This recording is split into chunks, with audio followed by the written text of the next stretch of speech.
गजा में इस वक्त कहत और भूख से निढाल फ़लस्तीनियों पर फायरिंग के वाक़यात आम हो चुके हैं। ये जदीद और महज़ब दुनिया में इंसानी तारीख की बदतरीन सफाकी है।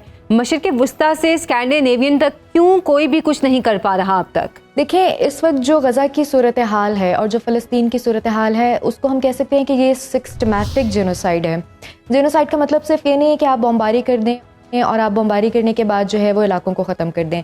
आपने वहाँ पे पानी की सप्लाई को रोक दिया है, आपने वहाँ पे जो है वो खुराक को फराहम करना बंद कर दिया है। आपने देखा होगा कि पिछले दिनों मिस्र से वो कुछ बॉटल्स के अंदर भर भर के खुराक के खुश्क आइटम्स भिजवाए जा रहे थे। आपने ये देखा है कि अभी पिछले दिनों एक मुआहिदा हुआ था जिसके अंदर अरब कंट्रीज शामिल थे, हमारे पास यूएसए शामिल था और हमारे पास जो है वो इसराइल शामिल था और वो सारे काम कर रहे हैं।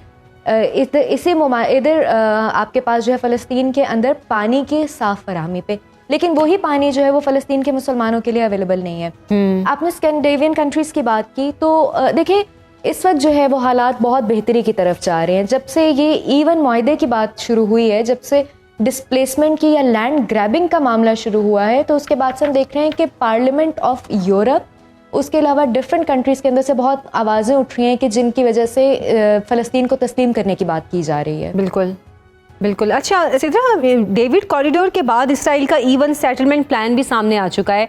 इस हवाले से बताइएगा कि ये ईवन सेटलमेंट प्लान है क्या और क्यों इसके बारे में बात की जा रही है? पहले तो मुझे ये डेविड कॉरिडोर के ऊपर ज़ाती तौर पे थोड़ी सी जो है वो तशवीश भी है और ज़ाती तौर पे थोड़ा सा इसके ऊपर मुझे लेकिन डेविड कॉरिडोर आपने अरब ममालिक को सेंट्रलाइज कर दिया या आपने अरब ममालिक से जो है वो अपने वेस्टेड इंटरेस्ट को पूरा करवाने के लिए आप एक डेविड अकॉर्ड का नाम ले लें या आप उसको इब्राहिम अकॉर्ड का नाम ले लें। आप इब्राहिम अकॉर्ड के जो है वो लेकर आ रहे हैं, डेविड अकॉर्ड को लेके आ रहे हैं। तो द थिंग इज़ के इस टाइम पे हम लोगों को, आलमी बरादरी को ख़ास तौर पे इस चीज़ को समझने की ज़रूरत है कि बहुत सिस्टमैटिकली पहले जिस तरीके से यूएसए जो है उसने इन्वेड किया इराक़ को, जिस तरीके से अरब कंट्रीज़ को इन्वेड किया, अब उसी तरीके से आपका अगला हदफ जो है वो हमारे एशियन कंट्रीज़ हैं। बिल्कुल। अच्छा सिद्रा, ईवन सेटलमेंट प्लान मगरबी किनारे से मुतालिक है। क्या इस मंसूबे का अनफ्रीज किए जाना तनबी नहीं कि गजा की बर्बादी के अब मगरबी किनारे पर बसने वाले जो 30 लाख फ़लस्तीनी हैं उनकी बारी है?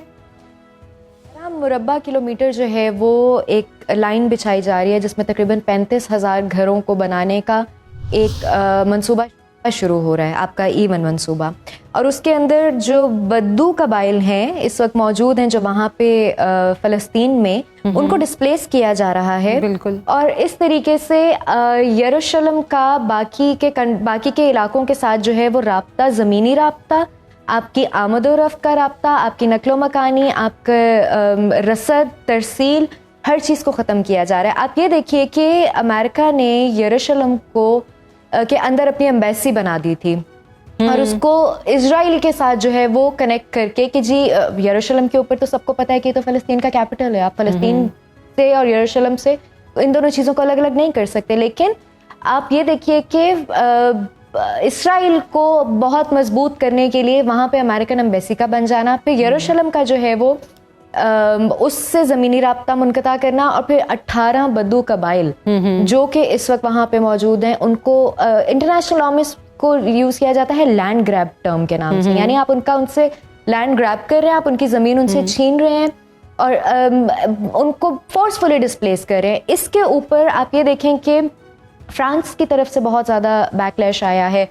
यूके ने इसराइल के सफ़ीर को बुलाया है और बुला के ये क्लियर कट धमकी दी है कि अगर ये मामला यहाँ पे सेटल नहीं होता तो 22 सितंबर हम फ़लस्तीन को तस्लीम कर लेंगे। उसके अलावा ऑस्ट्रेलिया से, कनाडा से, इवन माल्टा जैसे कंट्रीज से, माल्टा जैसी स्टेट्स जो हैं वो अब इसके ऊपर आवाज़ उठा रहे हैं कि अगर ये मामला यहाँ पे सेटल डाउन नहीं होता तो हम इनको हम फ़लस्तीन को एज एन इंडिपेंडेंट स्टेट तस्लीम करेंगे।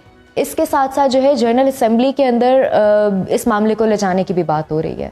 अच्छा सिद्रा, अमरीकी सदर दुनिया में 7 जंगों के सीज़ फायर का क्रेडिट लेते हैं। क्या ही अच्छा होता कि वो गजा सीज़ फायर का क्रेडिट भी लेते। हालांकि 2 हफ्तों में सेटलमेंट की बात होती रही, लेकिन अब उस 2 हफ्ते को भी 2 महीने गुजर चुके हैं। सदर ट्रंप इसराइल को गजा में जारियत से बाज रखने में अब तक क्यों नाकाम हो रहे हैं? आयशा, अमरीकी सदर यानी डोनाल्ड ट्रंप को प्रेसिडेंट डोनाल्ड ट्रंप बनाने वाला कौन है? क्या उनको प्रेसिडेंट डोनाल्ड ट्रंप बनाने वाले अरब कंट्रीज हैं? क्या उनको प्रेसिडेंट डोनाल्ड ट्रंप बनाने वाले OICs हैं? उनको प्रेसिडेंट बनाने वाले क्या एशियन कंट्रीज हैं? उनको डोनाल्ड ट्रंप को प्रेसिडेंट डोनाल्ड ट्रंप बनाने वाला उनके अपना कंट्री है।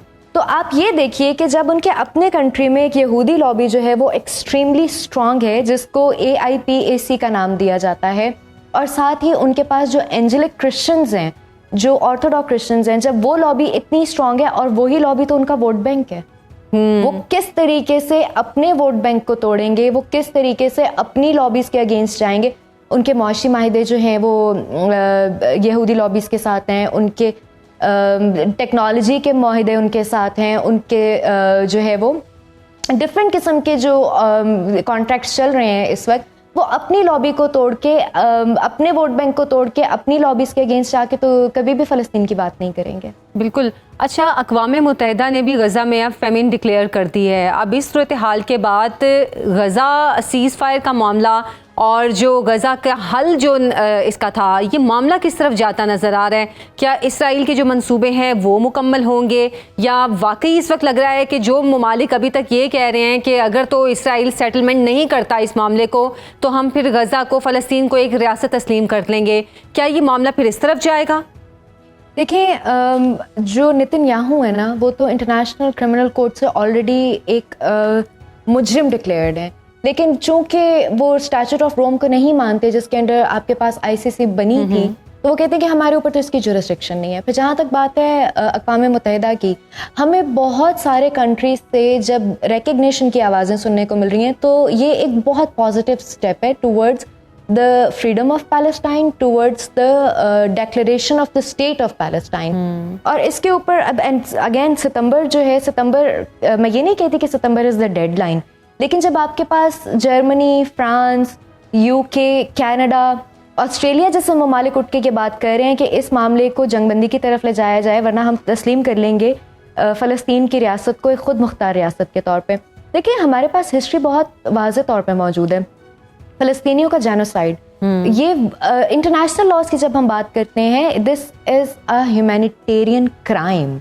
और इसी ह्यूमैनिटेरियन क्राइम की बेस पे Netanyahu is a war criminal and he is a declared war criminal. बिल्कुल। तो अक़वाम मुत्तहिदा और ये सितंबर का जो महीना है, इवन मैं ये देख रही थी कि माल्टा ने तो सितंबर की भी बात नहीं की, उन्होंने तो कहा कि हम इसी महीने के आखिर में जो है वो कोई ना कोई इसके ऊपर अपना स्टैंड को क्लियर कर देंगे। बहुत पॉजिटिव आवाज़ें हमें सुनने को मिल रही हैं, and I really hope, being a Muslim, being a human being, मैं दुआ भी कर रही हूँ अपने रब की बारगाह में कि हम बहुत जल्द फ़लस्तीन और कश्मीर को आज़ाद दें। बिल्कुल, ये हम सब की भी दुआ है। बहुत शुक्रिया। सिद्रा सदुज़ई हमारे साथ मौजूद थी।